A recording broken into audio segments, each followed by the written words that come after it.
Messieurs, dames, je vous demande d'accueillir Monsieur Guillaume Andreu. Merci, merci beaucoup. Je suis très heureux de vous retrouver. Ok.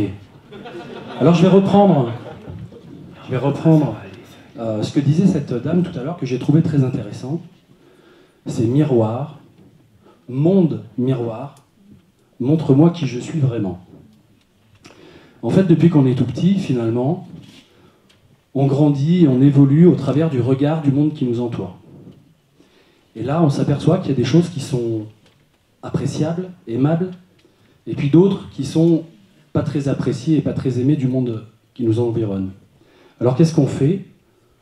Ces choses qu'on trouve qui ne sont pas aimées par le monde extérieur, qui font qu'on n'arrive pas à se sentir aimé, on les met de côté, on les transforme en crapauds, avec une forme de pensée sorcière comme ça qui nous dit à l'intérieur « c'est pas bien d'être comme ça, t'es moche quand tu fais ça, t'es nul quand tu dis ça, etc. » Et là, on s'enlaidit, on enlaidit des parties de nous qui deviennent des crapauds.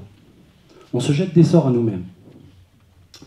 Et puis après, en grandissant, on s'aperçoit que finalement, en faisant comme ça, on passe à côté d'un potentiel. On passe à côté d'une belle énergie, on passe à côté d'une possibilité d'être vraiment au meilleur de nous-mêmes.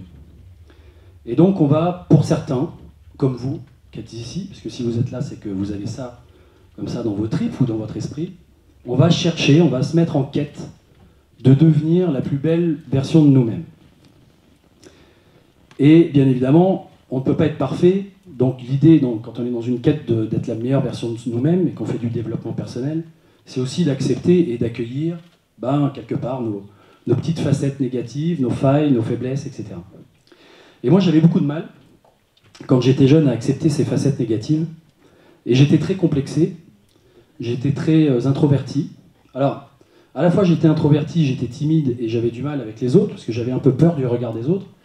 Et puis, en même temps, j'ai développé comme ça une personnalité, c'est-à-dire un masque, pour pouvoir être en accord et en relation avec le monde extérieur, de quelqu'un qui est sûr de lui, qui fait des blagues, qui a un bout en train, qui casse à tour de bras les gens qui le mettent en insécurité, etc. Et donc j'avais à la fois l'aspect être un petit peu comme ça guerrier d'un côté, et puis d'un autre côté quelqu'un de très sensible, très idéaliste, qui rêvait que le monde soit plus beau et qui avait envie d'embellir le monde. Le truc, c'est comme je manquais vraiment de confiance en moi et que je me donnais pas beaucoup de valeur, il a fallu que je change. Il a fallu que je change beaucoup de choses. Alors voilà à quoi je ressemblais quand j'avais 18 ans. Donc je respire pas la bonne santé quand même. Hein. Enfin, ça respire pas la joie de vivre, quoi, on va dire. Ah, c'est sûr qu'au niveau des nanas, c'est sûr que il y a du boulot, quoi. Bon, à part ma sœur et ma mère, c'était compliqué. Donc du coup, il a fallu que je change et il a fallu que je change beaucoup de choses. Et le truc, c'est que pour changer, et pour engager un changement, il faut d'abord croire que l'on peut changer. Et j'imagine que parmi vous, ici, dans cette salle, il y a des gens qui découvrent la PNL, il y a des gens qui découvrent l'hypnose ou qui découvrent d'autres types d'approches de développement personnel, et qui sont quelque part encore en train de se demander, avec leur cerveau logique, leur cerveau gauche, etc., si finalement tout ça, c'est pas un peu du vent, si vraiment ça permet de changer, si vraiment on peut opérer des transformations intérieures.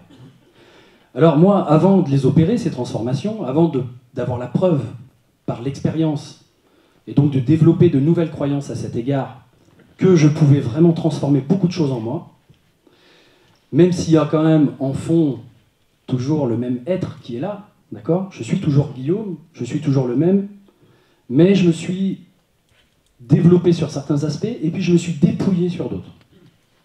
Parce que le développement personnel, c'est beau, c'est bien, on a envie de se rajouter des armes, on a envie de se rajouter de la force, on a envie de se rajouter du courage, on a envie de se rajouter plein de choses, on se rajoute. Comme des guerriers avec des armes, avec des épées, avec des trucs pour pouvoir affronter le monde. Donc c'est super. Mais après, il peut y avoir aussi un travail, une fois qu'on a ça, et une fois que l'ego est rassuré, une fois que l'ego est plutôt apaisé, qui se dit bon ça va, maintenant je peux être en relation avec le monde, je me sens plutôt bien, j'ai dépassé quelques peurs, j'ai dépassé quelques petits blocages intérieurs, l'idée c'est peut-être de travailler sur plus une réalisation de soi. C'est-à-dire de retourner vers l'intérieur. Quand je dis réalisation de soi, c'est même réalisation du soi. Donc l'idée c'est qu'on peut retourner après dans ce qui est vraiment à l'intérieur de nous et ce qui nous anime profondément, et se dépouiller un peu. Je dirais pas se dépouiller, je dirais s'épurer. Lâcher des choses, lâcher des peines, lâcher des choses. Et alors, quand on fait tout ça, finalement, on utilise bien évidemment la pensée pour faire ça. Et la pensée, ça peut paraître être quelque chose de tout à fait, on pourrait dire, vaporeux, enfin quelque chose comme ça d'impalpable. Un jour je pense ci, le lendemain je pense ça. Alors pendant 20 ans je pensais que j'avais pas confiance, alors maintenant on me demande de penser que j'ai confiance, tout ça c'est très bizarre. Et l'idée c'est que on peut avoir l'impression effectivement que c'est pas palpable, que c'est pas concret. Mais en réalité, toute pensée a un corrélat neurologique. C'est en corrélation avec des fonctions neurologiques. Ces fonctions neurologiques ont une corrélation avec votre biologie. C'est pour ça que j'appelle la discipline, quelque part, dont je parle, la neurobiopsychologie. C'est-à-dire, quand on pense différemment, quand on se sent différemment, ou quand on agit sur son système de représentation et sa façon de mettre de la cognition dans notre vie, en quelque sorte, qu'est-ce qui va concrètement se passer dans notre corps? Et là, c'est intéressant, c'est que j'ai découvert, en allant chercher dans des disciplines très diverses, la neuroscience, la biologie, la nouvelle biologie, l'épigénétique, en étudiant tous ces concepts-là, qui sont souvent des disciplines un peu séparées. Alors, il y a des connaissances sur la physique quantique, il y a des connaissances sur la spiritualité, il y a des connaissances sur... j'ai découvert en fait que tout ça, c'était relié. Et que, bien évidemment, alors vous le savez que c'est relié, parce que vous savez bien que votre corps est en relation avec votre esprit, etc. Bien que... il y a encore quand même des gens qui écrivent des bouquins pour dire Spinoza avait raison, Descartes avait tort, enfin ils en sont encore un petit peu là, quoi, à se reposer des questions d'il y a 200 ans en arrière ou 300 ans en arrière. Alors bien évidemment, votre corps est en relation avec votre esprit, et vice-versa. Et vice-versa, si vous avez vu le film, ça va vous donner quelques informations. Et votre état d'esprit va déterminer votre état d'être corporel. Alors le truc, c'est que à force d'avoir un certain état d'esprit, je vais me mettre à forger mon système nerveux et à forger mon système cellulaire à sécréter certaines soupes neurochimiques, c'est-à-dire des neurotransmetteurs, des neuropeptides, un certain nombre de choses qui vont aller alimenter mon corps concrètement. Une pensée et une émotion, c'est une neuropeptide, c'est une information qui passe dans votre sang, qui passe dans votre corps et qui va aller donner à vos cellules une information pour qu'elles agissent de telle ou telle façon. Quel est tel ou tel comportement. L'émotion, c'est le trait d'union entre votre esprit, je pense à faire telle chose, et ensuite, je fais telle chose, je passe à l'acte. Vous allez ressentir une émotion entre les deux qui va vous mettre en action ou pas, qui va vous faire fuir, ou qui va vous faire attaquer, ou qui va vous faire ouvrir les bras et être de bonne humeur, ou au contraire vous mettre en retrait, etc. Ça, c'est les émotions qui vont vous commander tout ça. Mais ces émotions-là, ce qu'il faut savoir, c'est que c'est pas qu'un ressenti vibratoire, c'est un ressenti vibratoire, mais ce n'est pas que ça. C'est aussi une nourriture pour vos cellules. Donc plus vous cultivez une émotion particulière dans votre vie, enfin en tout cas plus vous faites appel à cette émotion, du type la colère, et plus votre corps va se mettre à sécréter et à développer au niveau cellulaire, au niveau de la membrane de la cellule, des récepteurs pour se nourrir de ces neuropeptides. Une neuropeptide, c'est une protéine, une chaîne de protéines. Et les cellules vont se nourrir littéralement de ces chaînes de protéines. Et elles ne vont pas faire la différence entre savoir si cette émotion de la colère elle est bonne pour vous, dans l'ensemble, ou si elle est mauvaise. Elle va se nourrir, la cellule, ou certaines cellules de votre corps. Par exemple, celles peut-être des reins qui sécrètent, quand vous vous mettez en colère, de la cortisol, etc., etc. Elles vont se développer de façon à être beaucoup plus actives et beaucoup plus réactives. Et elles vont devenir dépendantes de cette émotion. Un peu comme un enfant, quand vous lui donnez du chocolat à manger, un jour, ou des bonbons, un jour, 2 jours, 3 jours, 4 jours, une semaine, il a l'habitude de manger ses bonbons. Et puis si du jour au lendemain, vous venez le voir et que vous lui dites « Ah non, aujourd'hui je te donne des haricots verts, parce que les bonbons, c'est pas bon pour toi. » Là, l'enfant, il ne va pas entendre « c'est pas bon pour toi ». Il va se sentir très très frustré de ne pas avoir la nourriture qu'on lui a donné l'habitude d'avoir. Donc il y a une dépendance, votre corps est littéralement, et vos cellules sont littéralement dépendantes à votre système de pensée, à votre système émotionnel. Quand vous avez une pensée, comme Paul vous a expliqué, vous avez un environnement extérieur, vous avez une pensée, vous pensez cet environnement, vous l'interprétez, vous allez ressentir des émotions, c'est une vraie chimie intérieure qui se met en place et qui va aller nourrir les cellules. Donc l'idée, c'est qu'une fois que votre corps et que vos cellules se sont accoutumés à une certaine nourriture, le corps va réclamer que vous pensiez toujours la même chose et que vous ayez toujours le même état d'esprit de façon à pouvoir continuer de se nourrir de cette même soupe dont il a pris l'habitude. C'est clair ça ? Ce qui veut dire que vous allez entendre dans votre, comme ça, en arrière de votre conscience, comme des petites voix, ça c'est votre cerveau qui traduit les signaux, les informations qui viennent du corps, des organes, etc.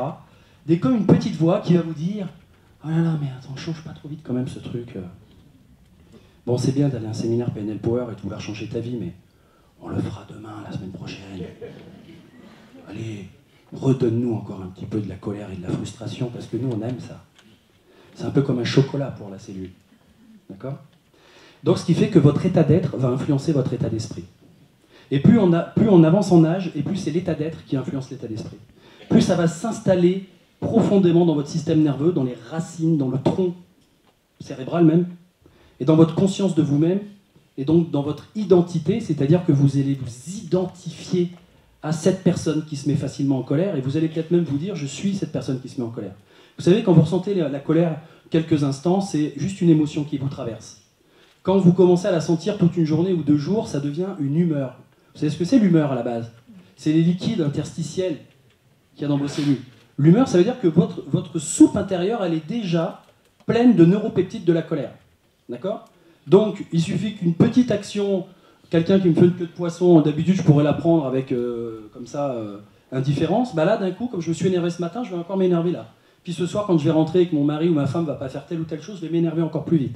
Puis le lendemain, je vais me réveiller, je vais presque être déjà énervé de me réveiller. Donc si je continue d'entretenir ce phénomène, le corps, en fait, va, pour continuer de se nourrir de cette neuropeptide de la colère, va m'envoyer des tas d'idées ou de pensées sur les choses en disant « Ah mais regarde lui, t'as vu, t'as pas respecté, puis regarde lui, nanana, nanana. » Et vous allez vous mettre à entretenir cet état d'esprit de façon à entretenir la même nourriture au niveau de votre corps. Donc votre corps, à un moment donné, l'animal dans lequel vous êtes, va avoir envie de soumettre l'esprit à sa volonté de façon à ce qu'il continue d'obtenir la même nourriture. Alors qu'en réalité, et c'est ça que j'ai découvert, ce qui est intéressant, c'est que c'est la pensée qui domine le corps. C'est que c'est l'esprit qui domine le corps. Sauf que l'esprit, ce qu'il a tendance à faire, c'est qu'il a tendance à se focaliser sur l'environnement extérieur direct, sur les circonstances de vie qui ne vont pas, sur ce qui me préoccupe, sur ce qui me dérange, sur ce qui me frustre, sur ce que j'ai pas, sur tout ça. Il se focalise sur toutes ces choses, comme pour entretenir une espèce d'état interne toujours un petit peu le même, quelque part, pour que le corps continue de se nourrir des mêmes aliments. Et l'idée, c'est que si jamais je veux changer cet état d'esprit, c'est compliqué, parce que je me dis, ouais, mais c'est difficile pour moi de m'imaginer avoir de l'argent alors que j'en ai pas. C'est difficile pour moi de m'imaginer être bien dans ma relation alors qu'il y a des tensions. C'est difficile pour moi de m'imaginer avoir confiance alors que ça fait des années que je me répète l'histoire que je n'ai pas confiance en moi et que je ne fais appel qu'à ces fichiers-là. 3 minutes. Et donc, du coup, il va y avoir une difficulté à se projeter. Alors l'idée, c'est que la façon dont vous pensez le monde, la représentation que vous vous en faites à l'intérieur de vous-même, la réalité virtuelle que vous créez grâce à l'imagination a le pouvoir de changer votre biochimie intérieure. Et juste par l'utilisation de ce simulateur de cerveau que vous avez qui est très puissant, vous pouvez créer la réalité virtuelle dans laquelle vous souhaitez vivre. Vous pouvez créer la personne que vous allez devenir. Vous pouvez imaginer, même physiquement et physiologiquement, là je n'ai pas le temps de rentrer dans les détails, c'est quelque chose que je développe à côté par des conférences, par des séminaires de formation, pour ceux que ça intéresse, d'aller un petit peu plus loin dans cette découverte-là. Mais par l'imagination, vous allez créer un environnement intérieur, et le corps, lui, et les cellules du corps ne font pas la différence avec ce que vous imaginez comme environnement, ce que vous percevez comme environnement extérieur, ou ce que vous imaginez dans votre environnement intérieur. C'est-à-dire que vous allez créer, et vous allez sécréter les mêmes neuropeptides, si c'est vrai que si c'est faux. Alors comme disait Paul tout à l'heure, autant se raconter des mensonges. Autant se mentir sur la personne que, je dirais, enfin c'est même pas se mentir, mais c'est idéaliser ce qu'on veut devenir, qui on veut devenir, la façon dont on veut se comporter, la façon dont on veut réagir aux choses. Quand vous allez faire ça, votre corps va se mettre à sécréter une soupe un petit peu différente. Alors pendant un temps, il va résister. Il va avoir envie de manger l'ancienne soupe, pas la nouvelle. D'accord ? Parce qu'il va falloir qu'il réactualise tous ses récepteurs cellulaires, etc. C'est compliqué. Ça demande de l'énergie. Donc il va essayer de vous ramener en arrière pendant quelques temps. Mais si vous maintenez la vision, et si vous maintenez une vision qui est forte et qui est plaisante pour vous, il va commencer à changer les structures neuronales au niveau des branches de l'arbre, au niveau de la matière grise. Et puis après, ça va commencer à renforcer les structures qui sont plus basses, les branches. Puis ça va commencer à rentrer dans le tronc. Et puis il va commencer à y avoir vos cellules qui vont aussi se modifier. Et il va y avoir des modifications au niveau de votre épigénome. C'est-à-dire que vous avez des interrupteurs, vos gènes sont comme des interrupteurs dans vos cellules, qui leur permettent d'avoir tel ou tel type de comportement.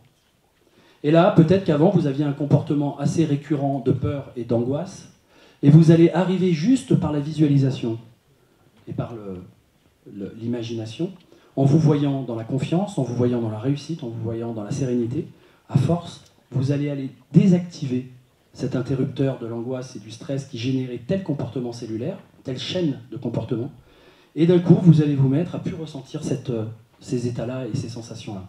Donc ce qui se passe, c'est que quand vous utilisez votre esprit pour changer, et votre imagination, et votre simulateur mental pour changer, vous changez réellement et concrètement votre corps, jusque dans votre ADN. Alors pas tout dans votre ADN, vous n'avez pas changé la couleur de vos cheveux ou la couleur de vos yeux. Il y a des choses qui ne peuvent pas bouger.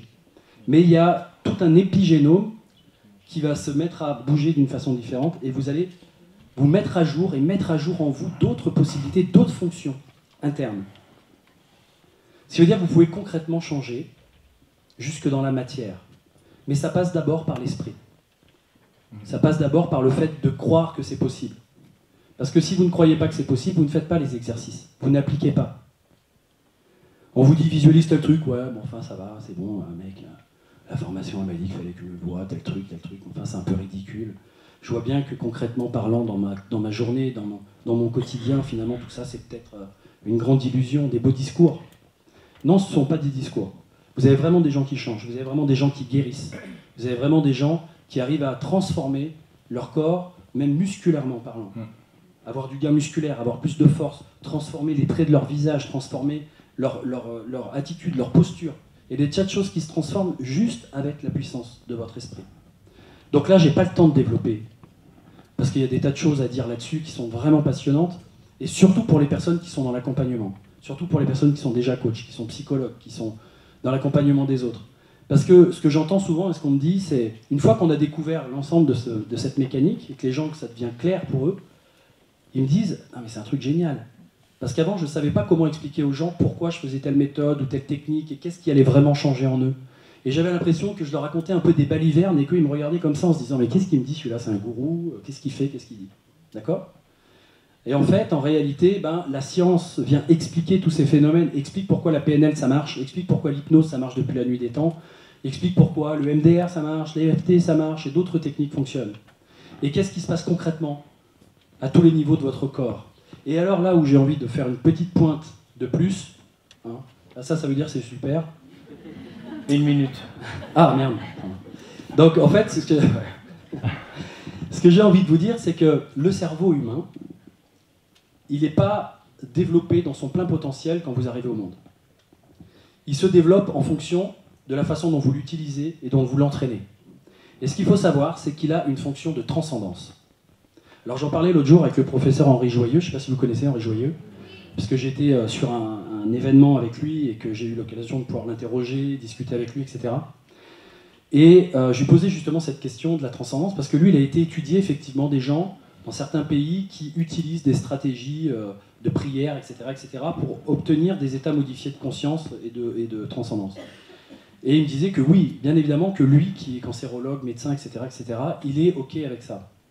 Vous avez dans votre cerveau des fonctions cognitives, fonctions cérébrales, qui peuvent vous amener à de la transcendance, c'est-à-dire à des états modifiés de conscience qui vous permettent de prendre conscience de vous-même, du monde qui vous entoure, de percevoir les autres, etc., et le monde d'une façon beaucoup plus large, beaucoup plus apaisée et avec beaucoup plus d'amour et de bienveillance. C'est ce que font les gens qui font de la méditation, de la prière, etc., etc. Mais maintenant, on sait et on commence à comprendre ce qui se passe concrètement au niveau du cerveau, ce qui s'active, ce qui se désactive. Et quand ces personnes ou ces méditants ou ces personnes qui entraînent leur cerveau régulièrement, par exemple, avec de la méditation pleine conscience, eh ben, on sait que c'est des vraies modifications neurologiques et ensuite neurochimiques et épigénétiques qui se passent dans le corps de ces personnes. Donc vous avez la possibilité de devenir des Bouddhas ou de devenir des maîtres comme ça sur pattes, le cœur ouvert, à avancer dans votre vie et à vous sentir vraiment à l'aise, bien dans votre peau, tel que vous êtes, sans plus, mais sans moins non plus. Juste ce que vous êtes vous et rayonner cette belle énergie-là. Et cette chose-là, on va en parler au travers d'un documentaire qui va s'appeler « L'humain en pleine conscience, leader porteur de sens », où il va y avoir Dr Henri Joyeux, il va y avoir Monsieur David Lefrançois, Jean-Michel Guret, Pierre Rabhi, Raphaël Colici et moi-même qui vont apporter des informations et des indications sur le bien manger, sur le bien penser, sur le bien agir, pour vous expliquer un petit peu plus tout ça. Voilà, donc n'hésitez pas à évacuer et à vous libérer de toutes les choses qui ne sont pas vous, et à transformer et à les vraiment transformer dans votre corps, dans vos cellules, dans votre ADN, ce que vous êtes vraiment, devenir ce que vous êtes vraiment, et tout ça, ça passe par la pensée et l'imagination. Merci beaucoup. Messieurs, dames, Guillaume Andreu, faites du bruit pour ce jeune homme. C'est bon, hein? Faut le dire, Guillaume. Quand quelqu'un est bon, faut le dire.